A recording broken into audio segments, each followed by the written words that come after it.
Genetics అనేది చాలామందికి తెలియదు. ఏంటంటే చాలామంది ఏమని వస్తారు అంటే, మేడం మాది మేనరికం, సో మాకు జెనెటికల్గా ప్రాబ్లమ్స్ ఏమైనా ఉంటాయేమోనని, పిల్లలు సరిగ్గా పుట్టరేమోనని, పిల్లలు పుట్టరేమో అసలు అని ఉంటారు. యాక్చువల్గా ఈ జెనెటిక్స్ అనేది ఒక భార్యాభర్తలు ఒకే ఇంటి నుంచి రావడం వల్లనే కాదండి.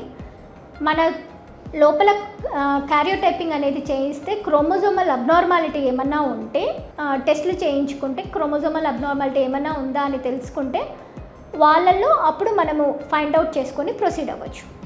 అయితే ఇది యూజువల్గా ఏంటి, ఫస్ట్ 3 monthsలో ఒకవేళ ప్రెగ్నెన్సీ వచ్చాక అబార్షన్స్ అయినాయి అని అంటే, ఒకవేళ ఒక్కసారి 2 సార్లు అబార్షన్స్ అయినాయంటే పర్వాలేదు.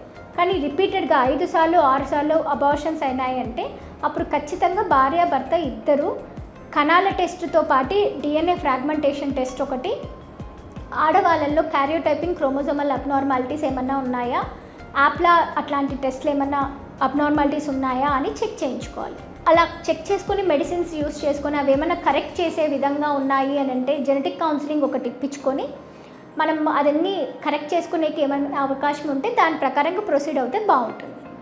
ఒకవేళ వాళ్ళు IVFకే పోవాల్సి వస్తుంది అంటే టెస్ట్ ట్యూబ్ బేబీకి దానికే పోవాల్సి వస్తుంది అనుకోండి, అప్పుడు ఒక జెనెటిక్ కౌన్సిలింగ్ ఇప్పించుకొని వాళ్ళల్లో క్రోమోజోమల్ అబ్నార్మాలిటీస్ ఏమన్నా ఉన్నాయా, ఏ క్రోమోజోమల్ అబ్నార్మాలిటీ ఉంది అని తెలుసుకొని దాని ప్రకారంగా IVFలో మనము PGTA టెస్ట్ చేయించుకుంటే, అంటే ఎంబ్రియోస్ ఫామ్ అయిపోయినాక ఆ ఎంబ్రియోస్ని లేజర్ టెక్నిక్ ద్వారా తీసుకొని ఒక బయాప్సీ లాగా చేసుకొని దాన్ని టెస్ట్ చేసి ఏ ఎంబ్రియోస్ అయితే బాగున్నాయో అవి మనము ట్రాన్స్ఫర్ చేయించుకొని ప్రెగ్నెన్సీస్ వచ్చాక చూసుకుంటే చాలా వరకు సక్సెస్ రేట్ అనేది ఉంటుంది. నార్మల్గా ఇట్లా ప్రెగ్నెన్సీస్ రాని వాళ్ళు ఇలాంటి టెస్ట్ IVFకి పోయి ఈ PGTA వరకు పోతే మాత్రం చాలా వరకు అడ్వాంటేజెస్ ఉంటాయి.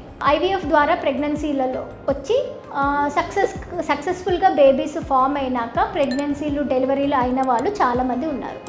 అంటే వీళ్ళల్లో మనకి మెయిన్ ఇంపార్టెంట్ ఏంటంటే జెనెటిక్ ఫ్యాక్టర్స్ ఉన్న వాళ్ళలో, అంటే కొంతమందికి థాలసీమియా, బ్లడ్ డిజార్డర్స్ ఉంటాయి, సికిల్ సెల్ డిజార్డర్స్ ఉంటాయి, రెటినల్ డిజార్డర్స్ ఉంటాయి, తర్వాత మెంటల్ డెవలప్మెంటల్ బేబీస్లలో ఉన్న వాళ్ళు ఉంటారనమాట.